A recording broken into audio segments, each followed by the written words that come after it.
dúpẹ́ lọ́wọ́ yín lọ́pọ̀lọpọ̀ gbogbo ẹ̀yin tẹ́ wà ń bílẹ̀ yìí ní nǹkan bí ọdún 5 sẹ́yìn nígbà tí mo ṣe 5 years ọdún 5 mo wá síbi mo rí ìyà tó ń jẹ àwọn dókítà àti àwọn nurses níbí ọ̀pọ̀ inú wọn tó bá ṣíwọ́ nírọ̀lẹ́ wọ́n á ṣe lọ rent hotel tí wọ́n sùn ẹlòmíì á lọ tọ́jú ọ̀rẹ́ ẹ̀ á lọ manage tí ò bá ní mo ní ọlọ́run kó fún mi ṣe máa kọ́ yàrá 5 fún wọn mo ti bẹ̀rẹ̀ láyọ̀ kó parí ẹ̀ láyọ̀.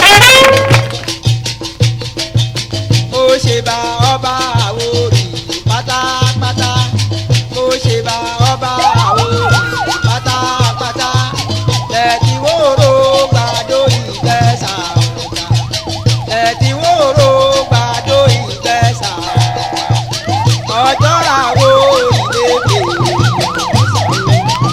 ìsọ̀nà ìsàlẹ̀ èkó tí kì fún ṣẹ́rí ó kí gbogbo Àwórì ní òdáṣe kó forí balẹ̀ ọmọlúwẹ̀ kó jí mòró ó máa yọ̀ bọ́ba.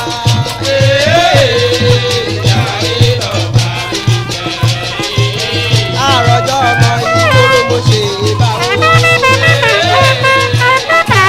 láì fi àkókò ṣòfò nítorí wípé kábíyèsí wa wọ́n ṣe ní nǹkan púpọ̀ láti ṣe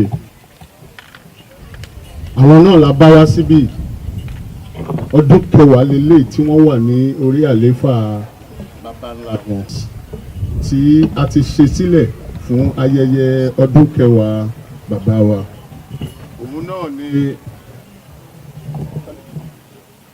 5-bedroom apartment tí kábíyèsí tí wọ́n fi ta ìlú àti gbogbo Badagry West lọ́rẹ.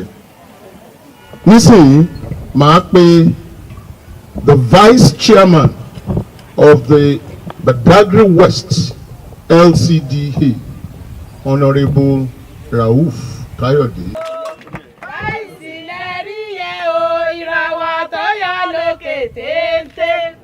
Nǹkan ṣe yìí in fact ní o tí ọmọ mi ṣe lè dùnnú in fact ó yóò gẹ́ kí ọ̀gá mi kan kó wà ń bá ilé mi ni tí o bá ṣe pé ibi tí wọ́n lọ ni because inú tèmi dùn láti rí nǹkan báyìí ìlú kábíyèsí tó wà ń lò tó ń tó ìlú ṣe ọlọ́run ní ba ilé ọ̀tá ọ̀tá mi ní ọmọ ilé ìjọ ọlọ́run ní orúkọ ọ̀gá mi pátápátá Honourable Gbénú Ẹnugbe Chairman Badagry West LCDA a fẹ́ sí aṣọ ní ojú plaque.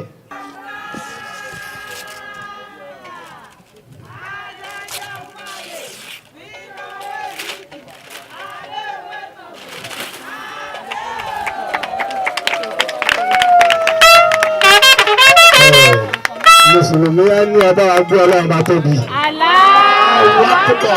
This is very wonderful. 5 units of self-contained staff quarters for Alapa PHC donated by Ọba Adékọ̀mí Oyèkán Àjọṣe Pọ́sífẹ̀ JP Nutai Sẹ́nu Òkè. Date today, 23rd January 2019. Thank you, sir. Thank you very much, sir. The Vice Chairman, Badagry West LCDA, Honourable Rauf Kayode. I will now have the honor and pleasure to call on the Chairman Planning Committee to come and to open this. Gbogbo tá a bá ṣe fún yàn nígbà ọlọ́run alẹ́ agbára fi àlàáfíà sí. Kábíyèsí adúpẹ́ lọ́wọ́ yín gan-an ẹ pẹ́ fún wa ajá pé pọ̀tà pẹ́ lẹ́sẹ̀ ẹ kó àjẹ pẹ́pẹ́pẹ́ ẹ ṣe adúpẹ́ kábíyèsí ẹ ṣe.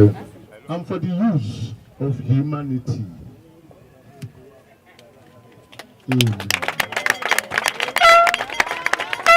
Ó jẹ́ àkóso ìdìbò mi ní púpọ̀ because àwọn tá a jẹ́ political office holder àti ìṣèwọ̀n pọ̀. Àlẹ́ ilé ṣe fi yé wa pé a gbọ́dọ̀ gbóra sílẹ̀. Ìgbọ́n nígbà tí wọ́n ṣàlẹ́jù wa ni nígbà tí bàbá tó jẹ́ kí a máa sọ ilé wọn tó jẹ́ pé àwọn ló tó ń gbèrú wa bí wọ́n help government. So eléyìí sọ fún gbogbo pé we are all government. Tí kò bá ṣe díẹ̀ táwọn náà máa tún support government ìlú máa máa dá lọ́dún èyí sì fi ń fọ́n fi yí wa gbé bàbá ohun tẹ́ the legacy you have put on today you will yield millions of dividends in Badagry West in Jesus' name. You laid the foundation. Thank God the foundation you are the one that completed it. Elohim man lay foundation, he cannot complete it.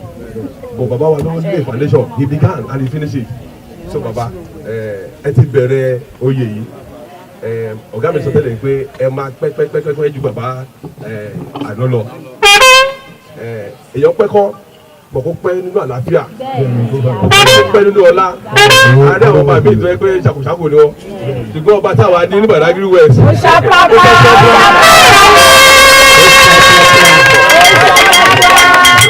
wọ́n sọ̀rọ̀ àlàyé tó orí òpè bàbá yín adúró tì yín á wà pẹ̀lú yín ohun tí ẹ ń lérò bẹ́ẹ̀ lè dé Ọlọ́run á ṣe fún yín ògo Ọlọ́run lórí ní Badagry West abẹ̀dẹ̀lẹ́sọ̀ àlàáfíà Ọlọ́run abẹ̀dẹ̀lẹ́sọ̀ ṣé ìjọba yìí kò ní sí ikú mọ́.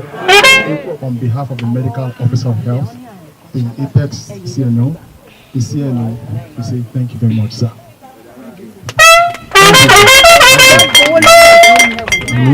lórúkọ tí ọmọ àti tí ẹ̀mí mímọ́.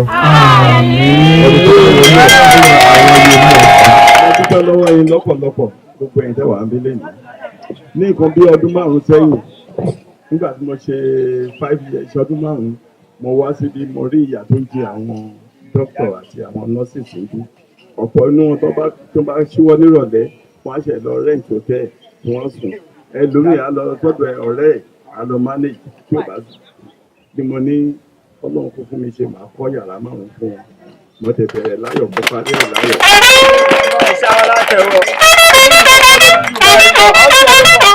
ẹ̀yin local government mo dúpẹ́ lọ́wọ́ yín iṣẹ́ tí mo fẹ́ kẹ́ ṣe ń sin ní pé bẹ́ẹ̀ ti fẹ́ débẹ̀ àti pan iṣẹ́ yín ni tẹ́ bá ṣe dáadáa bó bá tẹ́ mi lọ́rùn màá tún wo pò mí màá tún ṣe wé eléyìí sí mi.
Gbogbo àwọn